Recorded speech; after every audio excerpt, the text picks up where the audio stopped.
Hello आमा दर्शन ए सन्चै हुनुहुन्छ? म निकै छु। हजुर कता हुनुहुन्छ अहिले?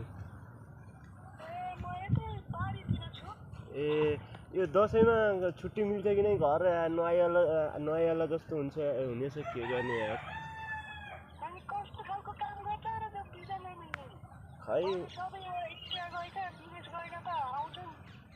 खै अब कति बिजी हो मोबाइल भन तिमी? एकछिन उता आमासँग कल गरे होइन कहाँ मोबाइल यसो खेल्नुहुन्छ? यो आज सामान सबै यता सार्नु परेको, भोलि अर्को सामान झार्नु छ। होइन गरिहाल्छु काम गर्न मन छैन भाइ। के छ होला है? म चाहिँ दसैँमा घर जान मिल्छ कि भनेर। दसैँमा घर कहाँ आयो तिम्रो? मेरो होममा। कति दिन जति चाहियो? मेरो चाहिँ 2 हप्ता जति चाहियो। 2 हप्ता त मिल्दैन नि। यहाँ त जम्मा 5 दिन हो कम्पनीको रुल। अब तिमीलाई त्योभन्दा बढी 2 दिन थपेर 1 हप्ता जति दिन सकिन्छ।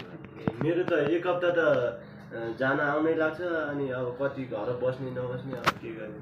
के गर्नु त भाइ? अब त्यही हो, मैले दिन सक्ने भनेको 2 दिन एक्स्ट्रा हो। त्यो अब काम गर्नु नगर्नु तिम्रो इच्छा भयो है। के गर्ने त अब सकिँदैन। गर्नु पऱ्यो। अब अरूलाई दसैँ लाग्यो अब के गर्ने आफूलाई।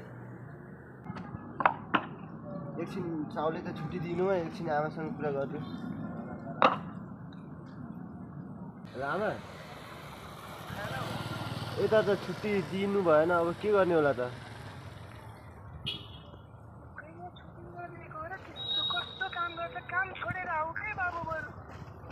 अब छुट्टी दिइनँ, अब छोडिदिनु, कामसाम छोडिदिनँ। अब दसैँमा बोनस पैसा भयो भने 5-6 हजार हालौँला। त्यो मान्छेसँग केही खानेकुराहरू ल्याएर खानु, अरू के गर्नु हुने?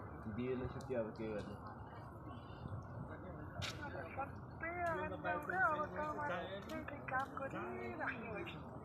ल त्यही गर्नु, घरतिर राम्रो गर्नु। ल राखेँ मैले। अब काममा यता साउ कराउँछ। ल भाइ राम्रो गर्नु गर्छु।